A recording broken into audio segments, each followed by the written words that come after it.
और एक बार फिर से महायुद्ध की खबरों का रुख करते हैं। यूक्रेन की जंग तीसरे महीने तक खिंचना क्या एक बड़ी साजिश का हिस्सा है? क्या इसके पीछे अमेरिका की एक सोची समझी साजिश है? क्या अमेरिका के बिछाए जाल में रूस फंसता जा रहा है? यूक्रेन युद्ध की सबसे बड़ी साजिश पर यह खास रिपोर्ट आप देखिए।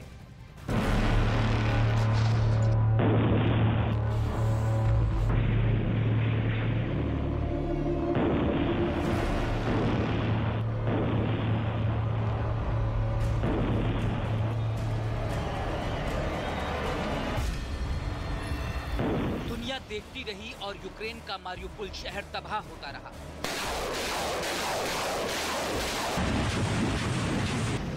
खेर्सोन पर रूसी सैनिक बम वर्षा कर रहे हैं।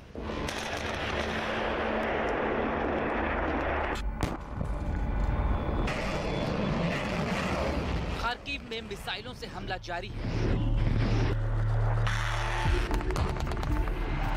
लुहांस्क, डोनेस्क, मेरिटोपोल, माइकोलाइव और वोल्नोवाखा में रूस ने कब्जे के लिए पूरी ताकत लगा दी है। इससे पहले रूस यूक्रेन की राजधानी तक आ चुका है और लौटते हुए कीव, इरपिन, बुचा जैसे शहरों में भारी तबाही मचा चुका है।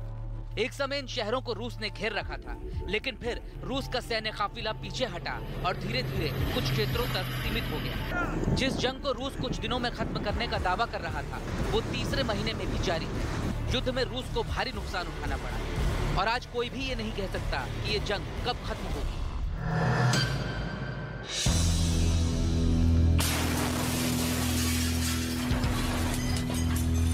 रक्षा विशेषज्ञ कहते हैं कि यूक्रेन युद्ध के लंबे समय तक चलने के पीछे एक बहुत बड़ी साजिश है और इस साजिश के पीछे कोई और नहीं बल्कि महाशक्ति अमेरिका खुद है, जो युद्ध को लंबा खींचने के लिए पूरी ताकत लगा रहा है, जिसकी वजह से रूस को कई इलाके छोड़कर पीछे हटना पड़ा।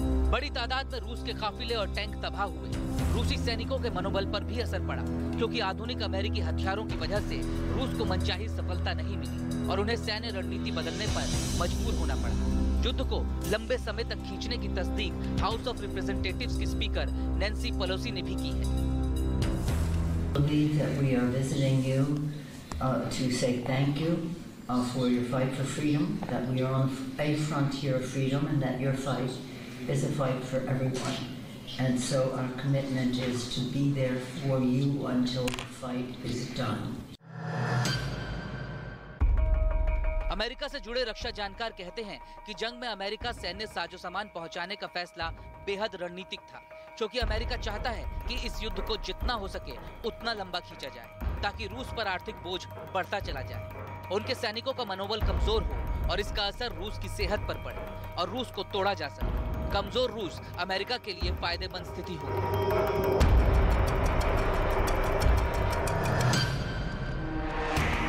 अमेरिका रूस और चीन के बीच बढ़ते तालमेल से परेशान था। इस गठबंधन को अमेरिका विश्व शांति के लिए खतरा बता रहा था। इसलिए इस गठबंधन को कमजोर करने के लिए अमेरिका ने पूरी ताकत लगा दी है। अगर यूक्रेन का युद्ध लंबा चला तो रूस वहां फंसकर रह जाएगा और रूस का फंसना अमेरिका के लिए फायदेमंद स्थिति होगी।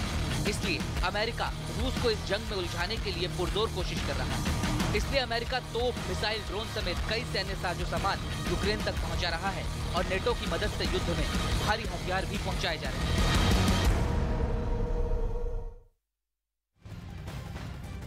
तो महायुद्ध का आज 71वां दिन है। अब आपको दिखाते हैं कि कहां-कहां भीषण जंग चल रही है। रूस की सेना यूक्रेन में कई जगह जबरदस्त हमले कर रही है। रूसी सेना के निशाने पर यूक्रेन के कई बड़े शहर मौजूद हैं, जिन पर रूस पूरी तरह से अपना झंडा लहराना चाहता है। ग्राफिक्स के जरिए, मैप के जरिए आपको बताने की कोशिश करते हैं कि किस तरीके से रूस ने यूक्रेन के कई शहरों पर हमले तेज कर दिए हैं। ये देखिए, वो तमाम ऐसे शहर हैं जहां पर रूस की सेना ताबड़तोड़ हमले करती हुई नजर आ रही है। हमले इतने ज्यादा तेज कर दिए हैं कि अब कई इलाकों पर उसका कब्जा हो चुका है। ये बड़ा दावा किया गया है। सबसे पहले राजधानी कीव, आपने देखा था कि कितना लंबा चौड़ा सैन्य काफिला यहां पर कीव को घेरता हुआ नजर आया था। हालांकि उसके बाद वो सैन्य काफिला वहां से हट गया था, लेकिन एक बार फिर से कोशिश रूस की यही है कि इन शहरों पर हमला करने के साथ साथ राजधानी कीव को एक बार फिर से घेरा जाए। खार्किव पर रूस के हमले तेज है। इसके साथ ही इज्यूम, जापोरिजिया, मारियोपोल और मिकोलाइव, ये 5 ऐसे शहर हैं जहां पर रूस की सेना इस कदर हमले कर रही है कि यहां पर अब कोशिश यही है कि किसी भी तरीके से अपने देश का झंडा लहरा दिया जाए, क्योंकि डर और खौफ का माहौल इतना ज्यादा बढ़ चुका है कि लोग अब मुश्किल में आ चुके हैं कि किसी भी तरीके से अपनी जान को बचाया जाए।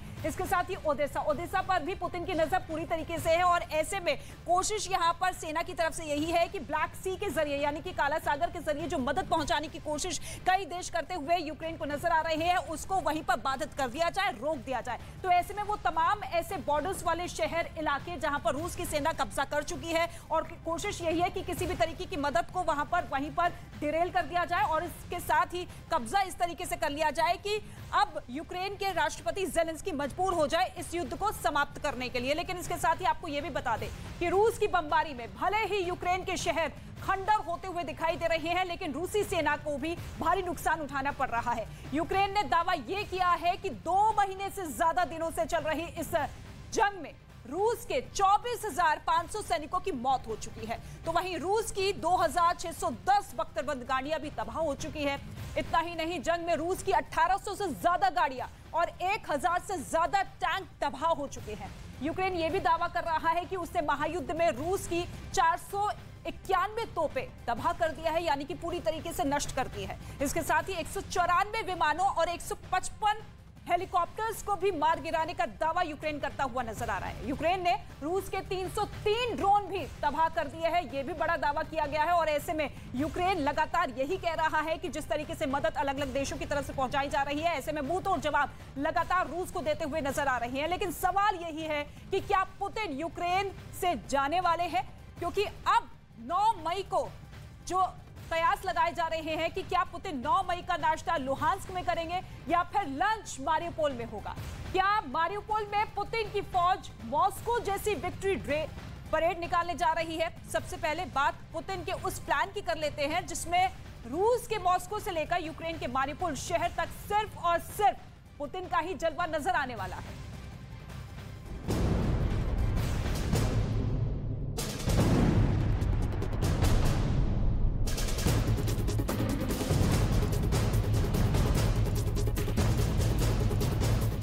यूक्रेन में लगातार जीत का दावा करने वाली पुतिन की फौज के सामने बड़ा संकट नजर आने लगा है। ये भारी भरकम वेपन सिस्टम यूक्रेन को मसल देने वाले इन हथियारों पर ऐसी रिपोर्ट है कि मॉस्को में बैठी पुतिन सरकार गहरी चिंता में डूब चुकी है। 9 मई को विक्ट्री डे परेड से पहले रूस का हौसला पस्त करने वाली बड़ी रिपोर्ट देखिए। फोर्ब्स में छपी ये खबर मॉस्को के युद्ध वाले अभियान पर सवाल उठा दिए हैं इसने। 35% हथियार इस बार मॉस्को में होने वाली विक्ट्री डे परेड से गायब हो चुके हैं, यानी यूक्रेन की जंग का बहुत बड़ा असर आखिरकार मॉस्को के विक्ट्री डे परेड पर भी पड़ चुका है। सबसे चौंकाने वाली खबर मारियोपोल को लेकर है। खबर यह है कि 9 मई को रूस मारियोपोल के अंदर अपनी विजयी परेड निकालने वाला है, यानी यूक्रेन का एक शहर जीतने के बाद पुतिन अपना दमखम दुश्मन देश की जमीन पर दिखाना चाहते हैं। इस खबर से यूक्रेन बेचैन है। ज़ेलेंस्की के खुफिया विभाग ने भी इस बात की पुष्टि कर दी है। हालांकि सबसे बड़ी और भव्य परेड मॉस्को में ही होने वाली है। रूस की जिस परेड की बहुत सी बातें हो रही थी, जिस परेड को लेकर पूछा जा रहा था कि इस बार पुतिन क्या दिखाने जा रहे हैं, जिस परेड को लेकर ये भी सवाल हो रहे थे कि यूक्रेन युद्ध के बीच मॉस्को की सड़कों पर पुतिन दुनिया से क्या छुपाने जा रहे हैं, क्योंकि विक्ट्री डे परेड का जलवा ऐसा रहा है कि ये पुतिन का सबसे पावरफुल शो कहा जाता है। और जब रूस की फौज इस तरह मॉस्को की सड़कों पर परेड करती है तो दुनिया देखती रह जाती है। लेकिन परेड में कटौती वाली खबर के बड़े मायने हैं। रूस की सेना के सुपर शो और पावरफुल मिलिट्री प्रेजेंटेशन को किसकी नजर लगी? जिस वीडियो को दिखा कर पुतिन ने पिछले कुछ सालों में रूस को फिर से सुपर पावर बनाने की कोशिश की है, आखिर उस कोशिश पर किसका बुरा साया छा गया है? रूस की मशहूर विक्ट्री डे परेड में 35% कटौती का क्या मतलब है? क्या पुतिन के पास हथियारों की कमी हो गई है? क्या विक्ट्री डे की 77वीं वर्षगांठ रूस के लिए बहुत फीकी रहने वाली है? अगर हाँ, तो ऐसी नौबत आखिर क्यों आई? क्योंकि ये चाहे रूस की फौज के लिए नहीं, लेकिन पुतिन के अपनी इमेज के लिए बहुत बड़ा झटका माना जाएगा। क्योंकि पुतिन कभी नहीं चाहेंगे कि दुनिया की नजर में रूस की ताकत को कोई कम आंकने की कोशिश करे, खासकर तब जब यूक्रेन में उनकी फौज ने पूरी ताकत झोंक रखी है। और इसका एक छोटा सा ट्रेलर पुतिन 9 मई को जरूर दिखाना चाहेंगे। पुतिन की मिलिट्री पावर ही उनकी असली ताकत है, क्योंकि इसी ताकत से डरकर नेटो और अमेरिका चाहकर भी यूक्रेन को बचाने के लिए सीधे तौर पर आने से घबरा रहे हैं। इसलिए सवाल है कि परेड में 35% हथियार कम उतारना क्या मैसेज देता है? 2021 में विक्ट्री डे परेड में रूस की आर्मी ने 35 तरह के 158 मिलिट्री व्हीकल्स दिखाए थे। ये अपने आप में एक बड़ा रिकॉर्ड था।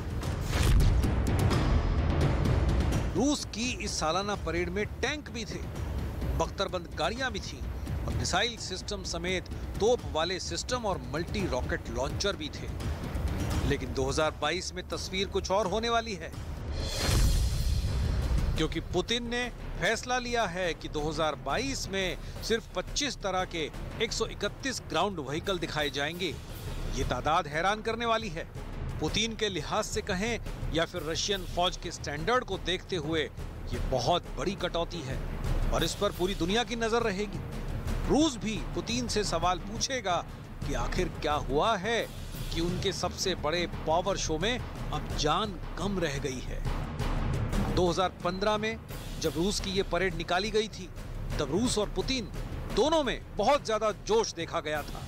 तब क्राइमिया पर कब्जे के बाद वो रूस की पहली विक्ट्री डे परेड थी और रूस ने इसमें कई नए वेपन सिस्टम उतारे थे। लेकिन आज रूस के हालात अलग हैं। रूस और यूक्रेन के बीच भयंकर युद्ध चल रहा है और रूस की फौज की बड़ी तादाद इस वक्त यूक्रेन में मौजूद है। अगर विक्ट्री डे परेड में 35% की कटौती की जा रही है, तो क्या इसका मतलब ये है कि पुतिन की फौज के पास अब हथियार कम पड़ गए हैं? अब तक अलग अलग स्रोत से जो जानकारी मिली है और यूक्रेन की फौज जो दावा कर रही है, उसके मुताबिक रूस के करीब 600 टैंक और बख्तरबंद गाड़ियां इस युद्ध में तबाह हो चुकी हैं। इनमें 114 तो सिर्फ T-80 टैंक बताए जा रहे हैं।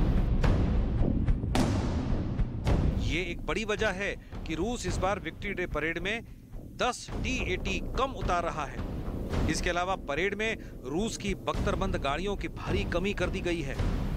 जो बख्तरबंद गाड़ियां फौज को फ्रंट तक ले जाती हैं, परेड में ऐसी बख्तरबंद गाड़ियों की तादाद 50% तक कम कर दी गई है। 50% के मायने बहुत ज्यादा होते हैं।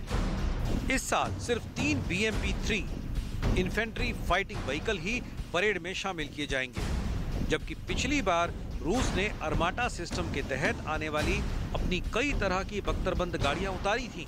ये वो व्हीकल हैं जिसमें सवार फौजी दुश्मन की गोलीबारी से बचते हुए दुश्मन के करीब तक पहुंचते हैं और फिर वहां मोर्चा संभालते हैं। इससे अंदाजा लगाया जा सकता है कि यूक्रेन युद्ध को लेकर पुतिन की फौज पर कितना ज्यादा प्रेशर है।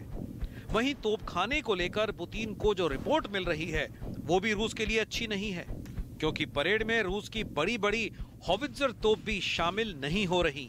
न ही 122 मिलीमीटर के रॉकेट दागने वाला मल्टी लॉन्च सिस्टम ग्रेड भी इस बार परेड में शामिल नहीं होगा। रूस की आर्टिलरी सिस्टम इस वक्त यूक्रेन युद्ध में बहुत ज्यादा बिजी है, चाहे वो टॉस-1 हो या grade multi barrel rocket launcher. Ukraine युद्ध में इन सिस्टम्स का बहुत ज्यादा इस्तेमाल किया जा रहा है। इसलिए देखा जाए तो विक्ट्री डे में इनका न होना रूसी तोपखाने से बहुत मायूस करने वाली खबर है। इससे ये बात साबित होती है कि यूक्रेन में रूस का तोपखाना या तो हद से ज्यादा तैनात किया जा रहा है या फिर उसके पास इतने हथियार नहीं बचे हैं कि उनकी नुमाइश की जाए। यूक्रेन के फ्रंट से आए इस वीडियो को जरा गौर से देखिएगा। आपको रूसी तोपखाने पर दबाव का अंदाजा मिल जाएगा। ये रूस की बहुत ही खतरनाक तोप 2S7 है। 203 मिलीमीटर की ये तोप दुनिया की सबसे बड़ी तोपों में से एक है और इस वक्त ये जो गोले यूक्रेन की फौज पर बरसा रही है, उसका साइज देखकर ही आप इसकी विध्वंसक शक्ति और उससे होने वाली तबाही के बारे में सोच सकते हैं। देखिए इस तोप में कैसे ये बहुत बड़ा गोला लोड किया जा रहा है और फिर फायर किया जाता है। रशियन आर्टिलरी की ये यूनिट इस वक्त डॉनबास और आसपास के इलाकों में ऑपरेट कर रही है और उसने यूक्रेन की फौज के कई बड़े ठिकानों को तबाह करने का दावा किया है। यहाँ से यूक्रेन की फौज को बड़े पैमाने पर रसद और हथियार सप्लाई किए जा रहे थे। इन ठिकानों को तबाह करने के लिए रूस ने काला सागर में मौजूद अपने वॉरशिप से भी कई मिसाइलें दागी। Загадочным оружием большой дальности воздушного и морского базирования уничтожены 6 тяговых электроподстанций в районах железнодорожных станций Подборцы, Львов, Волонец, Тимкова и Пятихатка, через которые украинской группировке войск на Донбассе осуществлялась доставка вооружения и боеприпасов производства США и европейских стран.